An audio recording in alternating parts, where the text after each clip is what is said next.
Assalamualaikum warahmatullahi wabarakatuh. Salam guru penggerak. Saya Ana Dwi Lestari, CGP Angkatan 9 dari Kabupaten Jember. Pada kesempatan kali ini, saya akan memaparkan aksi nyata modul 1.1 Filosofis Pendidikan menurut Ki Hajar Dewantara. Sebelum mempelajari modul 1.1 Filosofi Pendidikan menurut Ki Hajar Dewantara, pembelajaran yang saya lakukan lebih berorientasi kepada guru atau teacher center, dan saya hanya fokus terhadap ketuntasan materi dan nilai kognitif saja. Guru mendominasi dalam kegiatan pembelajaran, lebih sering menggunakan metode ceramah. Guru di sini sangat aktif menjelaskan pelajaran, sementara siswa menjadi pendengar dan pemerhati yang pasif, sehingga anak-anak menjadi malas untuk berpartisipasi aktif dalam pembelajaran. Yang lebih parahnya, daya kritis anak-anak menjadi rendah. Seharusnya pembelajaran harus berorientasi pada murid atau student oriented, di mana proses pembelajaran harus disesuaikan dengan kebutuhan, kemampuan, dan minat peserta didik sehingga mereka dapat mengembangkan potensinya.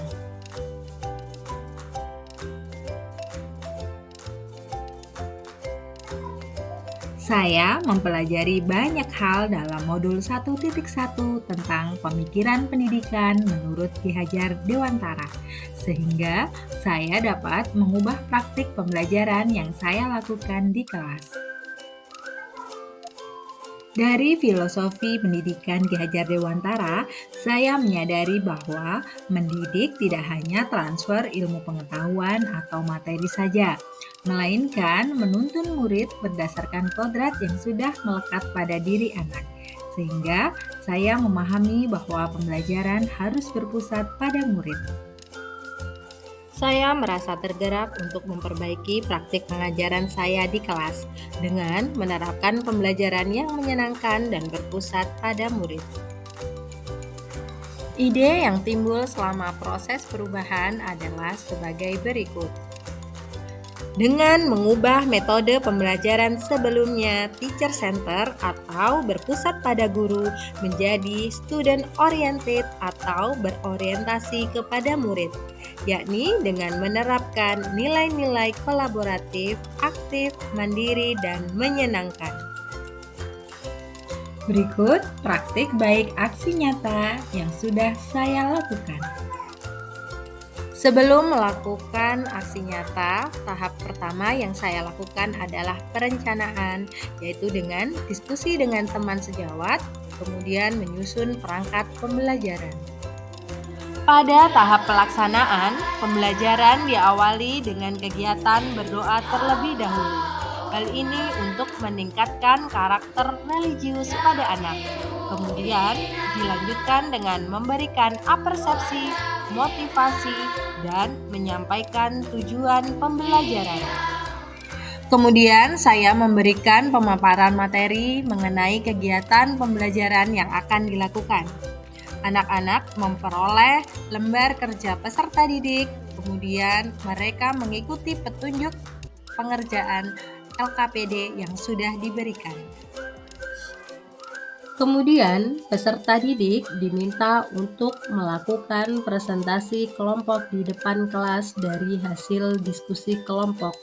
Hal ini bermanfaat untuk meningkatkan keberanian dan kepercayaan diri siswa. Untuk menumbuhkan semangat dan membuang kejenuhan saat belajar, saya mengajak anak-anak untuk melakukan ice breaking.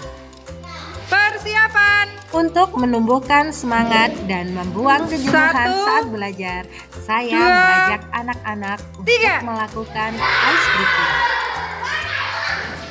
Untuk menumbuhkan semangat dan membuang kejenuhan saat belajar, saya mengajak anak-anak untuk melakukan ice breaking.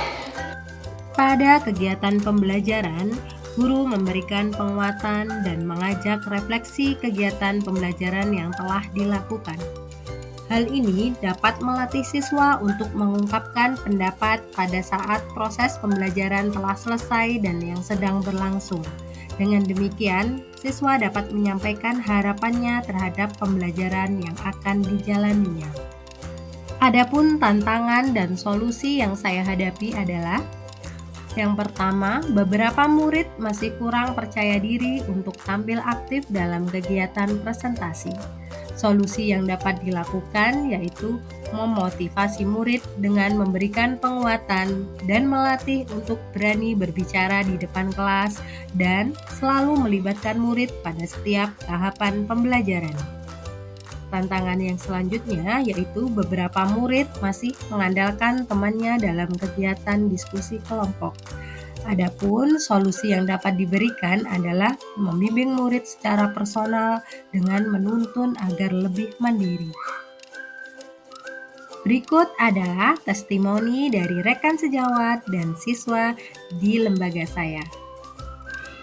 Baik, Assalamualaikum warahmatullahi wabarakatuh. Saya Hingga Aditya Pradana adalah teman sejawat dari Bu Ana Dwi Lestari. Di sini saya akan memberikan testimoni terkait dengan bagaimana Bu Ana setelah mengikuti kegiatan guru penggerak. Tentunya banyak sekali perubahan yang dialami oleh Bu Ana. Yang pertama berkaitan dengan pembelajaran. Dulu Bu Ana dalam melakukan pembelajaran itu selalu berpusat pada guru, jadi tidak memikirkan bagaimana ataupun apa kebutuhan yang diperlukan oleh anak-anak dalam mengikuti kegiatan pembelajaran. Namun setelah beliau mengikuti kegiatan calon guru penggerak ini, ada perubahan yang cukup signifikan. Jadi pembelajaran yang dilakukan oleh Bu Ana sekarang lebih memperhatikan kebutuhan belajar dari murid, serta bagaimana Bu Ana dalam melakukan pembelajaran itu lebih memperhatikan agar kebutuhan belajar murid itu lebih terakomodasi. Mungkin itu saja yang bisa saya sampaikan. Terima kasih, saya akhiri. Assalamualaikum warahmatullahi wabarakatuh. Assalamualaikum warahmatullahi wabarakatuh. Nama saya Bian, saya kelas 5 dan saya bersekolah di STM Wonorejo. Hari ini saya senang sekali belajar IPA dengan Bu Ana. Saya belajar tentang sifat-sifat cahaya dengan kegiatan praktek seperti cahaya merambat lurus. Cahaya merambat lurus dapat dibuktikan dengan cara menyalakan lilin lalu melubangi kertas-kertas yang terlalu disusun. Yang kedua, cahaya dapat dibiaskan. Cahaya dapat dibiaskan dibuktikan dengan cara memasukkan sendok atau benda lain ke dalam gelas bening yang diisi air. Kita dapat melihat bendanya seperti terbelah menjadi dua, aslinya menjadi satu. Dan dengan kegiatan praktek ini, saya menjadi lebih memahami tentang sifat-sifat cahaya dan pelajaran tidak menjadi membosankan. Terima kasih Bu Ana. Saya sangat senang sekali belajar IPA. Demikian yang dapat saya sampaikan. Saya Ana Dwi Lestari. Terima kasih. Salam dan bahagia.